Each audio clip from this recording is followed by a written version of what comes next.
and welcome to Aren't You Exhausted? This is a podcast revolving around Goral World, the Goralverse, mostly around Amberlynn and Foodie Beauty. I upload every Wednesday and Saturday, and Aren't You Exhausted is now on Spotify, Google Podcasts, and Amazon Music for those who only need the audio content. Now that I've gotten all the self-promotion out of the picture, let's go ahead and start today's discussion. Hello, lovelies, and welcome back to another episode of Aren't You Exhausted? I'm your host, Ashley, and this is episode, 15 or 16? I'll have to check before writing up the description under the video, but yeah, just trucking along in the Amberverse, nothing really of great importance to note with Foodie Beauty, so won't be anything new to share there with her. So we can just dive right into the Amber content. Let's go!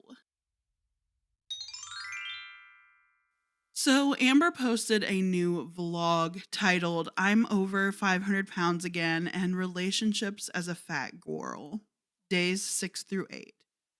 Through the title alone, I was expecting to see her scale jump up to above 500 pounds, which she did show through photos and through written documentation on her 100 Days of Weighing In poster board, as well as some type of conversation to be had about her relationships as a fat girl, which we didn't quite get, or maybe that's just my bias to the source material. But at any rate, some things I wanted to touch on and have a little more in-depth conversation on. One of them being the over 500 pounds and excuses she gave, and the fat-shaming rhetoric she defaults to anytime anybody calls out her relationship.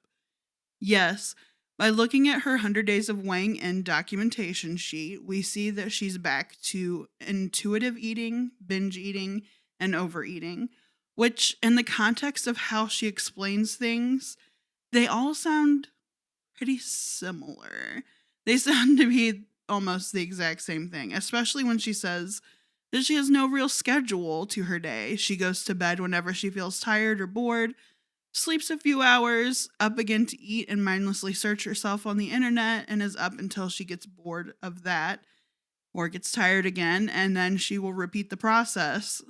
On the subject, if any of you had seen my community post on my opinion on whether or not Amber has really actually been properly diagnosed to have binge eating disorder, it brought up a good deal of issues in general surrounding her quote-unquote diagnosis.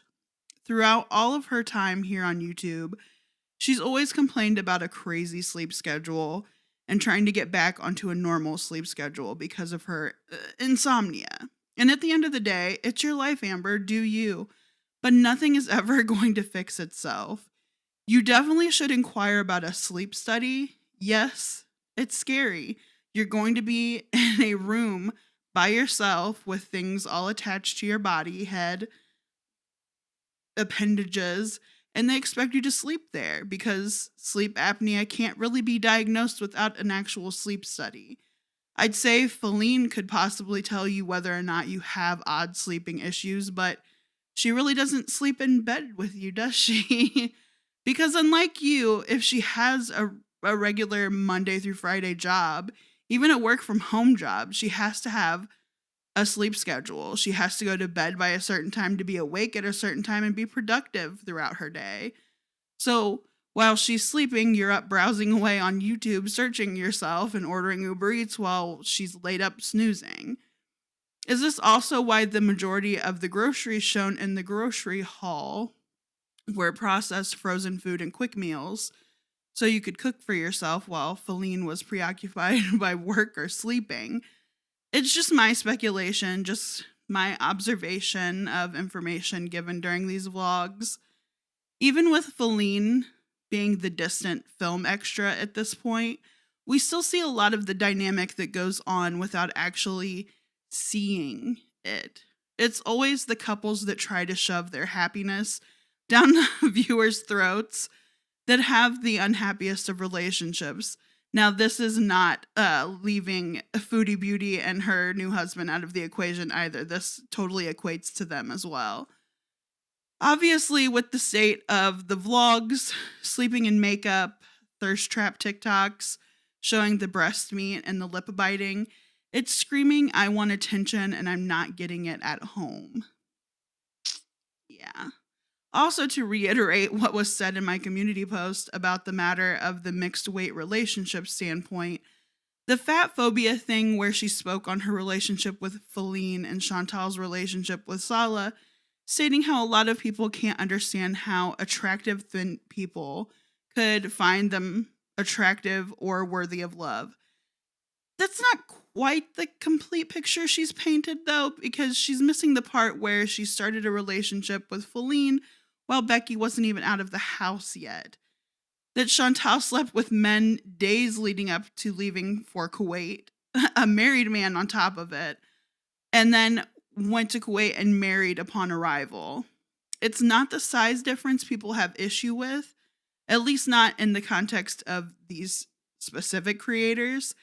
It's the fact that they both jump into relationship after relationship with no pause to be independent.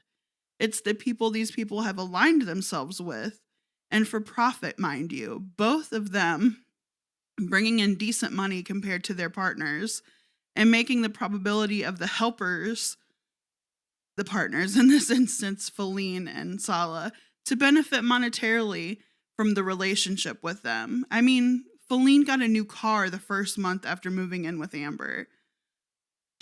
You know, also, how can she say that they have a healthy and happy relationship when they themselves are not healthy or happy? Both are still extremely depressed and trying to fake it to make it, but failing horribly. We see that they are both still miles away from being healthy.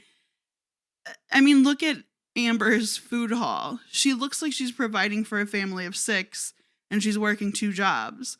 Everything is quick, heavily processed, frozen. Nothing's fresh. And even the fresh meat that she had, everything has got to be laden with sauces or seasonings. So at the end of the day, the only thing that rubs me the wrong way about Amber is the misinformation she puts out there to hundreds of thousands of her viewers, and the fact that she takes no accountability for any of her failures. Look at Tammy Lemon in contrast. Tammy fails.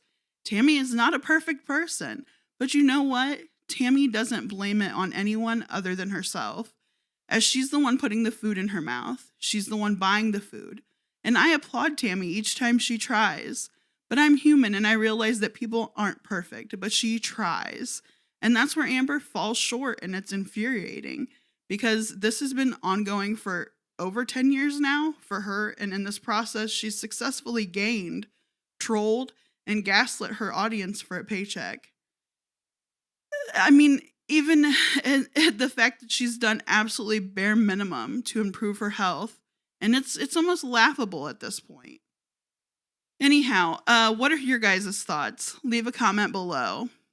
Also, did you guys check out the collab between Dangling's channel with Tyler from You Guys Have to Realize? If not, I suggest checking it out. It is a great collab moment type situation type deal thing. I'll leave links to the 2-part collab down in the description box below, as well as some links for some other small creators that I enjoy listening to. Thank you guys for listening, and bye. I feel like I'm losing my mind.